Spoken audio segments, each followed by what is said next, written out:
have a lot of interests, or you're very self-aware and therefore you think about a lot of topics, you're probably thinking to yourself that you suck at something, and you're tired of feeling that way. You're tired of feeling inadequate and looking at people that are better than you and feeling like you suck because everything that you do, you're not good at. But you're not good compared to the person you're looking at.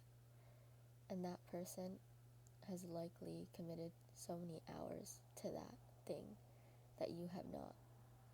When you're focused on so many things, your attention gets split.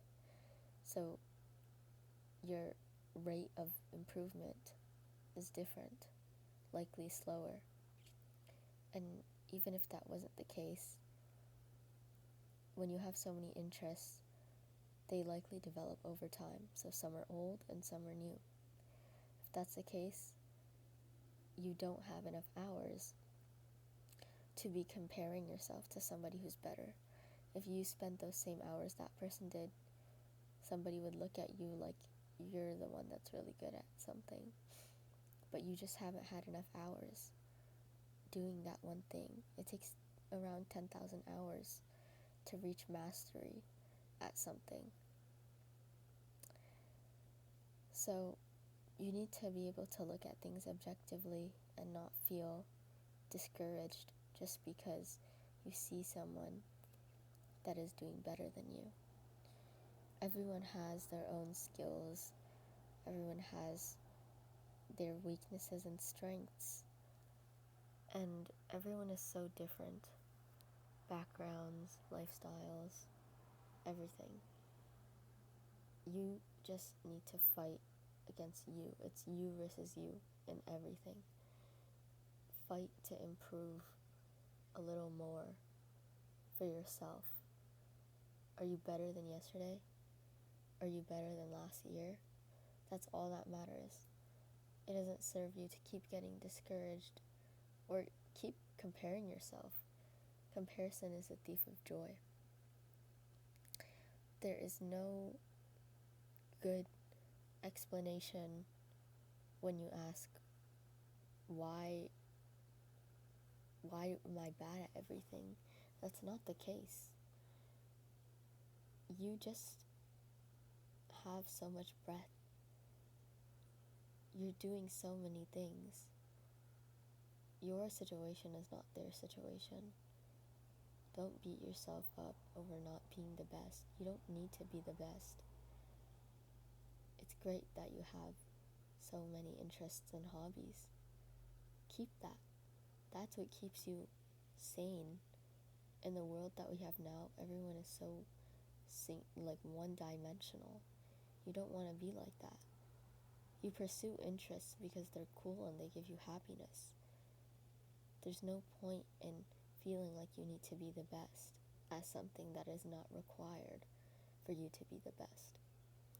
When you make a lot of money, especially or specifically in business, it means that you're competent or have reached mastery in a certain skill or a certain thing that you provide.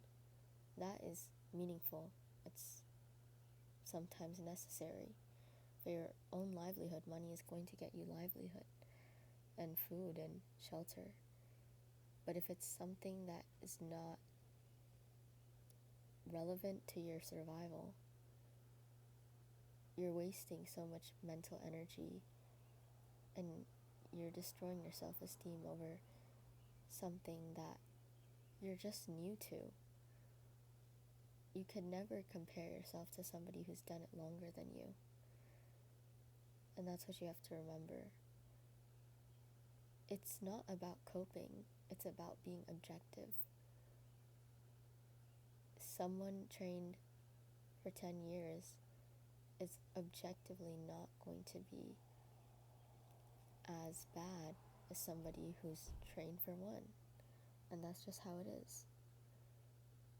So stop beating yourself up about not being great. You'll get there, but you need enough hours. You need enough time. If that's not your main gig, don't expect to get there fast.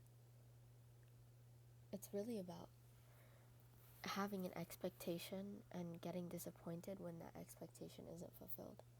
People do this all the time.